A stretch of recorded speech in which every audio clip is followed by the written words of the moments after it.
Our opening keynote speaker is Mr. Stephen Harrington. He's the Director of Human Capital for Deloitte. Stephen, welcome to GENXYZ Thrives. Now, Stephen is Deloitte's National Lead of Workforce and Strategy. He's been a writer and speaker on the future of work and workplace of the future since 2011. Thanks, Brent. So I'm going to keep this very short, but I want to give you a quick overview to kick off the day of the way we think about how the future of work, the so-called future of work, is going to impact you as employers, you as job seekers, you as educators. One of the things I've been speaking and writing about the future of work since 2011, which is a long time to be on a future-focused topic. And I will say that what we've discovered over that time is the secret is not to make bold predictions, but to look for the things that are driving the fourth industrial revolution. We've been through lots of industrial revolutions, so we know the pattern, and we can look at those trends and really help employers and educators and job seekers figure out what it means for them. Those drivers will manifest. The only question is how quickly. And Brent mentioned COVID. COVID has been in the news in my space a lot over the last few months. The general theory being that COVID has accelerated us to the future of work. I mean, look at us right now. Here we are holding a convention. We didn't get on a plane. There are no pastries and coffees necessarily, right? There's some ups and downs. I wish I could see you all and tell some jokes and hear you laugh, but here we are. And it's already having an incredible impact on our ability to employ anybody anywhere and to distribute work in ways we knew was possible from a technology perspective, but maybe we weren't doing as quickly as the technology would allow. So let's talk about work. And the reason I want to talk about work is that too much of the focus about the future of work and where we're headed as an economy is on technology. Technology is incredibly important, but technology is important insofar as it changes work. Sometimes it doesn't. Look at the self-checkout at the grocery store. That's my favorite example of what I call zombie technology. It's zombie innovation.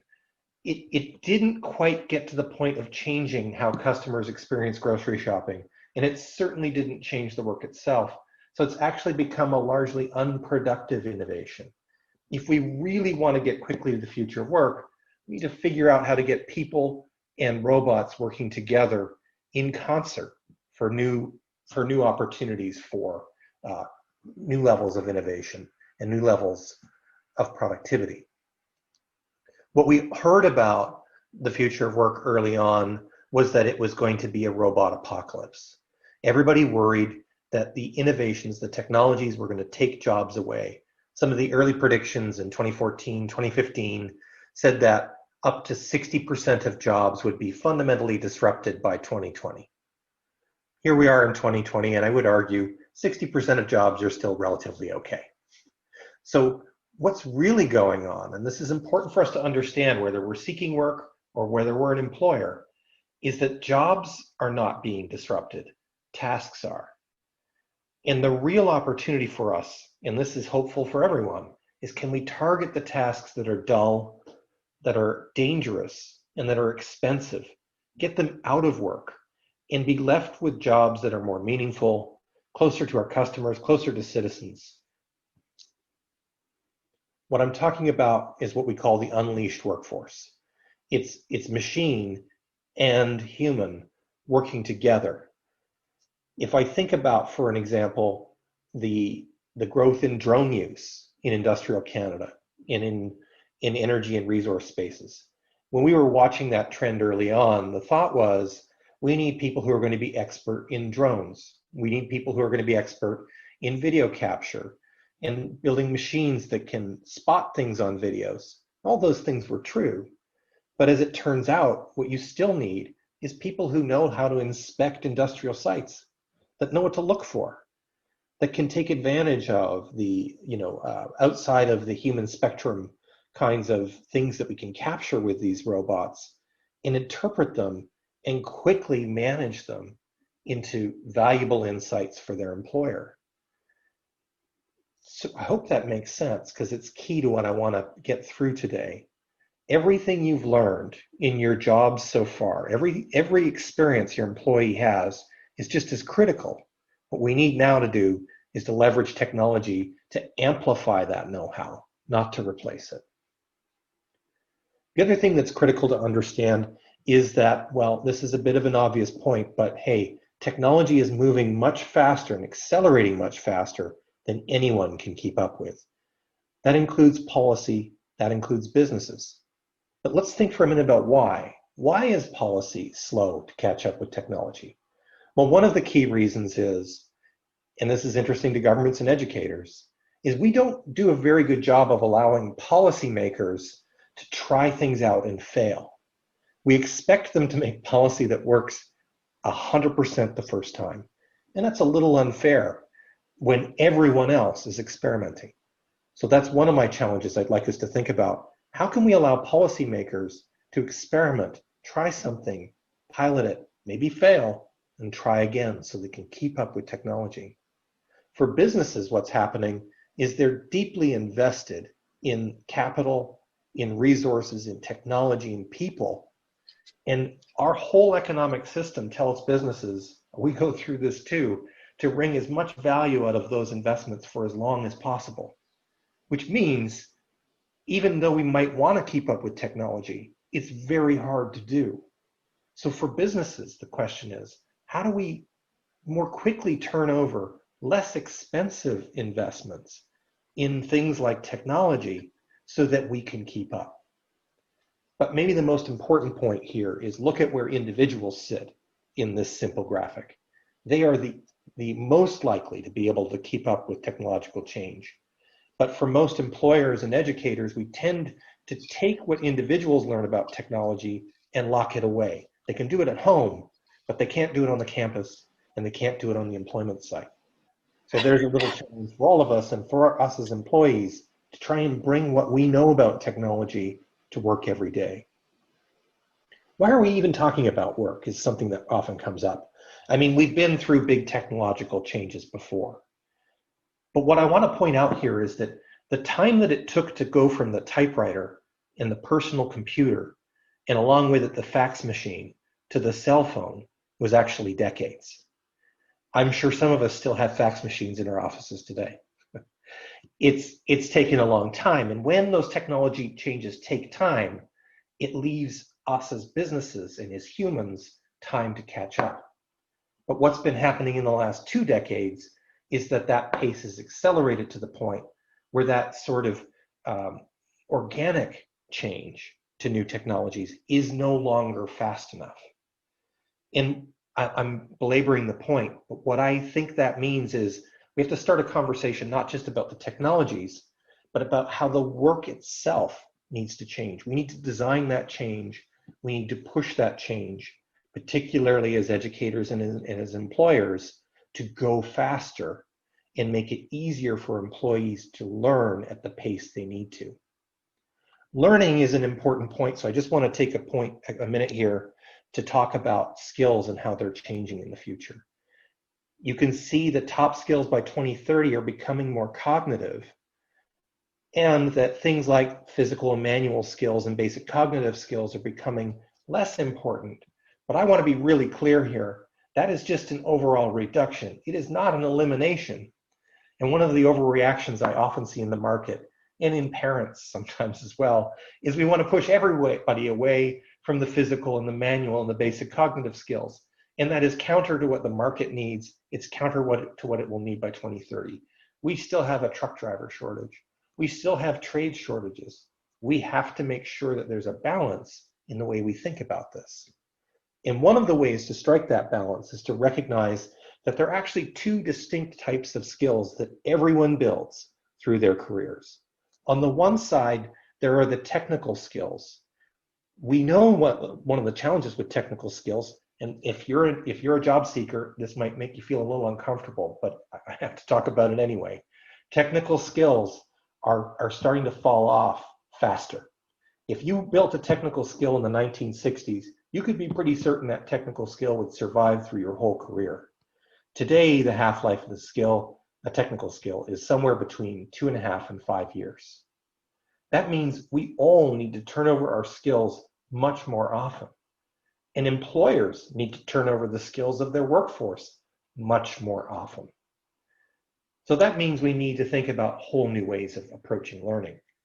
But on the other side, on the left-hand side here, you can see we're talking about capabilities, and sometimes we call them the future-proof capabilities or enduring capabilities.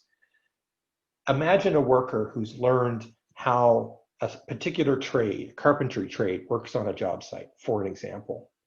I covered industrial Canada for over a decade in a previous research life, and I will tell you that on the job site, there are carpenters who are new, and there are carpenters who have been there for long enough that if you want to know how that whole job site is operating, you might go ask them, because they know not only how to apply their trade, they know how their trade connects to everything surrounding their trade. In other words, they know the architecture of their work. And that architecture knowledge is an enduring capability. It's why we seek out people with that much experience. The other type of enduring capability to think about are the innate ones. We're looking for people with high conceptual thinking, empathy. The only warning for employers is, let's be fair. Innate capabilities are very hard to change over time. And we don't want to tell Canadians they just have to be faster, smarter, and better looking in the future. But we do want to recognize that, if you're a job seeker, think about those psychological factors that you're really strong in, and then think about trying to apply those to the types of jobs where you will be most successful. I'm going to make a really quick point about the skills problem, just to tell you how deep the challenge is. It's a $2.9 trillion problem by 2030 for the world. So why do we need to change? Look, even though we've invested so much in fourth industrial revolution technologies, productivity is actually declining. I'm just reinforcing the same point over and over again. I'm sorry, I'm obsessive. Why is this happening? It's because the technologies themselves are not enough to build productivity. We have to better integrate these technologies into the ways people actually work. Really quickly, here are some realities that we need to think about that are with us right now. The first is the human is augmented. That was that drone story I was telling you. If I can get an expert with a drone, I can actually inspect more equipment with far more effectiveness way more often than if I spend all my time trying to teach that drone how to inspect all by itself. And that pattern is going to remain true through this entire industrial revolution. 2060 is a whole other conversation we don't have time to have right now. The other is you need to learn differently. And this is very true for employers and for educators. We need faster, cheaper, smaller learning interventions that are directly connected to going directly into work in order to afford that $2.9 trillion problem I described. If we keep trying to learn the same way, we'll never get there. And the last one I'll mention here, because I'm going to run out of time, is open talent is unavoidable. And the really interesting point there is, if you're a job seeker and you haven't looked into the contingent workforce, the so-called gig economy, look again. That whole employment market is growing at 2 times the pace of the whole rest of the Canadian employment market.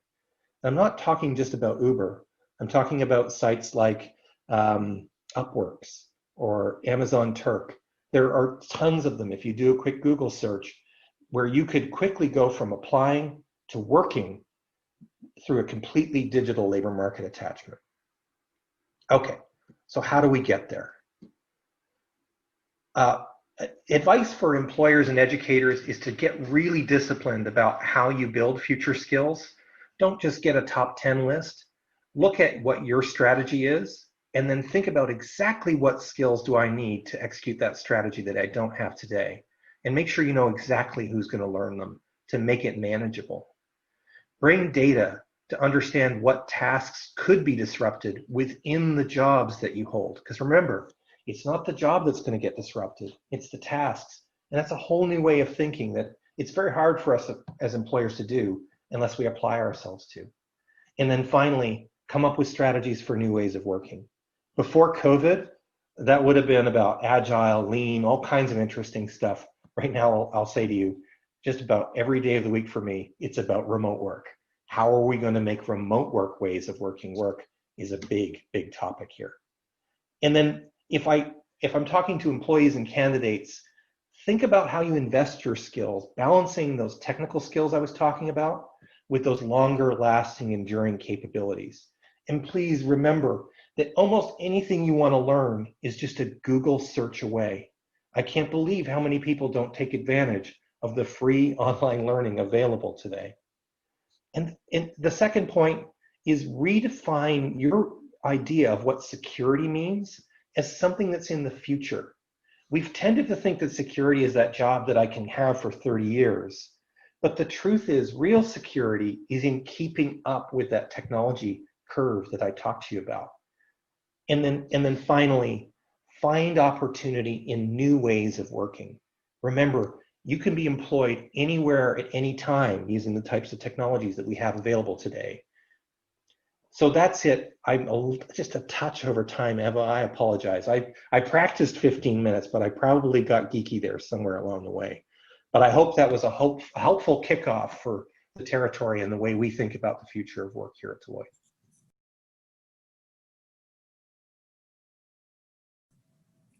I don't think you were over time at all, Stephen. Really, we could do this whole session just on you alone, I believe. Thank you so much. That was just the tip of the iceberg, I feel, of the type of knowledge that you have. We're going to go to Q&A. Right now is the audience's opportunity to type into the chat box any questions that you have for Stephen. I think what stuck out for me, Stephen, in that the most is that statement that you made. Remember, it's not the job that's disrupted; it's the task. As well, I'm really interested into around remote work, especially through COVID. I might ask you how you might, if you could add some clarity or some color to. I've brushed with many organizations. One of them has told me that through COVID, they've moved 60,000 employees all to remote work without laying off an employee. And they've actually found out that their productivity has increased. And I run across smaller organizations that are worried about remote work and want their employees back into the office so they can manage their employees. So I feel like there's also a gap between management and workers, or understanding what productivity is or how to monitor that. I know that's not really a question in there, but would you be able to add some color as to why that might be and how we might overcome that in SMEs in the future?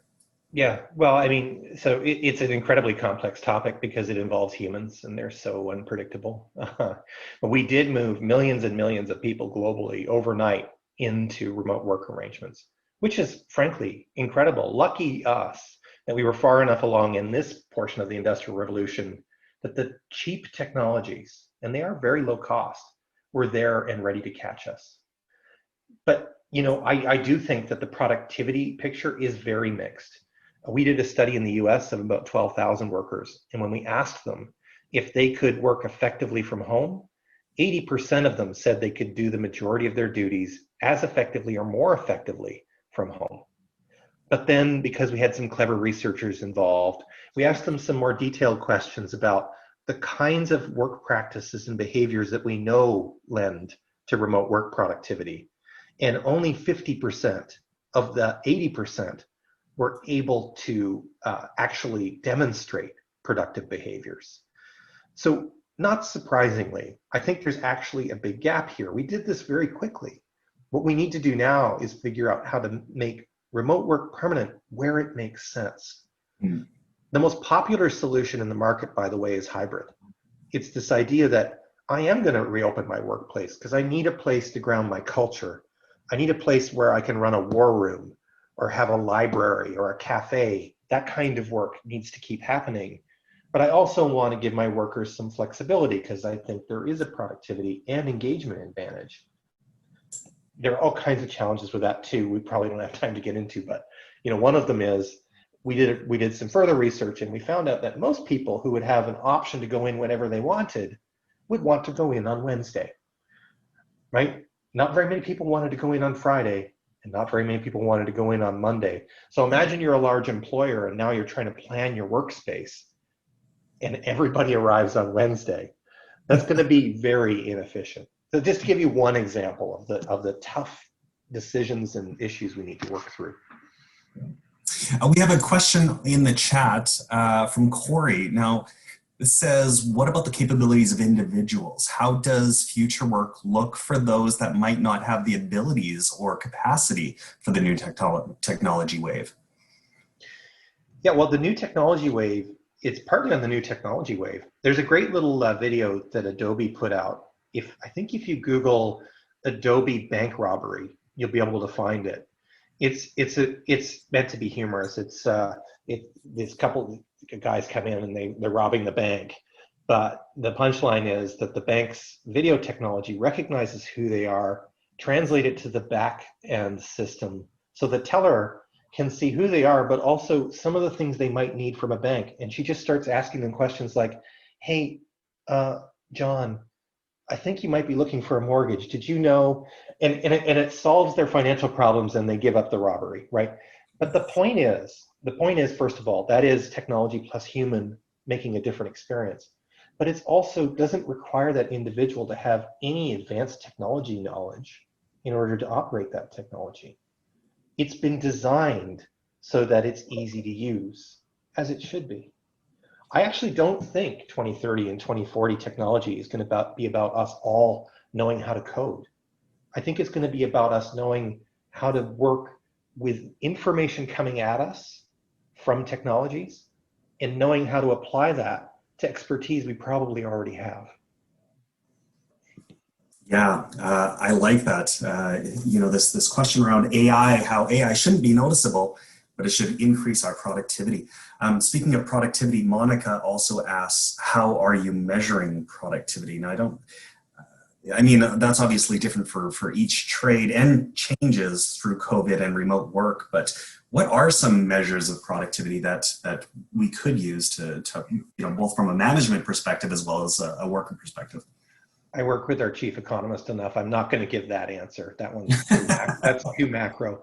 It ties back to something else you mentioned, Brent, which is, well, let's look at this in the remote work context, but it works in any context. The question becomes, as an employer, how do you do a better job of understanding what outcomes you expect from each employee, and then measure those outcomes as opposed to measuring attendance?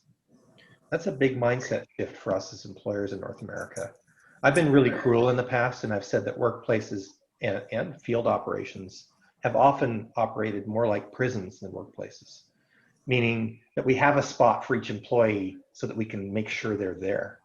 And that's been a proxy for productivity, and one that's been terribly ineffective.